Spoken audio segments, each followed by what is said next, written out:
भारतीय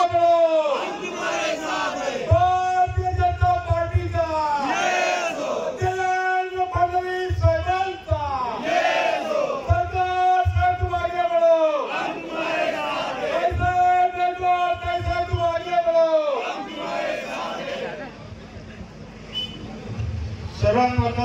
नगरपालिका बिनविरोध झाली आहे। 7 नगरसेवक आमचे बिनविरोध झालेत आणि कदाचित माघार होईपर्यंत जवळपास सगळे नगरसेवक हे बिनविरोध होतील।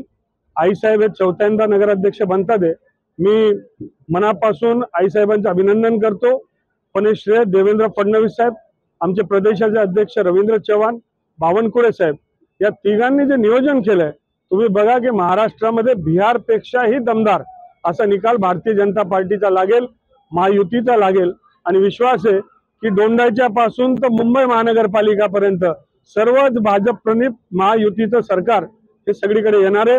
मी तमाम जनतेचा आभार व्यक्त करतो आणि अभिमान व्यक्त करतो की महाराष्ट्रामधला पहिला निकाल हा आमचा लागलेला आहे आणि या माध्यमातून दोंडाईच्या शहराचं नाव देखील हे मोठं झालंय।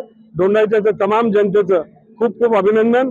माननीय मोदी साहेबांचे अनेक कार्यक्रम सामान्य जनता पाहत असते आणि त्यांच्यामुळे आम्हाला यश मिळत असतं।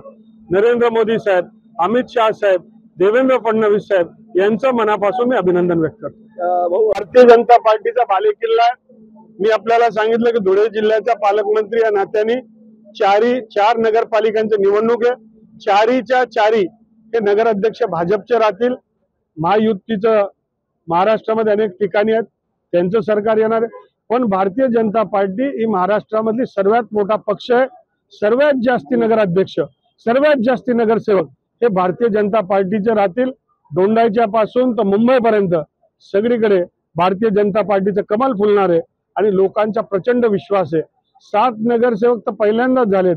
3 दिवसात बघा पूर्ण नगरपालिका येणार। फडणवीस आणि जयकुमार भाऊ, माननीय जयकुमार भाऊ रावल यांचं मी मनापासून अभिनंदन करते आणि सर्व भाजप नेता ज्यांनी भाऊला मदत केली त्यांचं पण मी अभिनंदन करते। दोंडाच्या सर्व जनताचा आणि सर्वांचा मी आभार मानते आणि अभिनंदन करते। जय हिंद, जय भारत। तसं तर मी 74 पासून नगरसेविका, नगराध्यक्ष, सर्वात जुनी दोंडाच्यात नगराध्यक्ष, नगरसेविका आहे। पण आता 4थ्यांदा मी निवडून आलेली माझी जनताचे माझी गावाची जनताचे माझ्यावरती फार प्रेम आहे आणि मी त्यांची सेवासाठी हजर आहे आणि अजून सुद्धा त्यांची सेवा करत राहील आणि सर्वांचा आभार मानते। जय हिंद, जय भारत।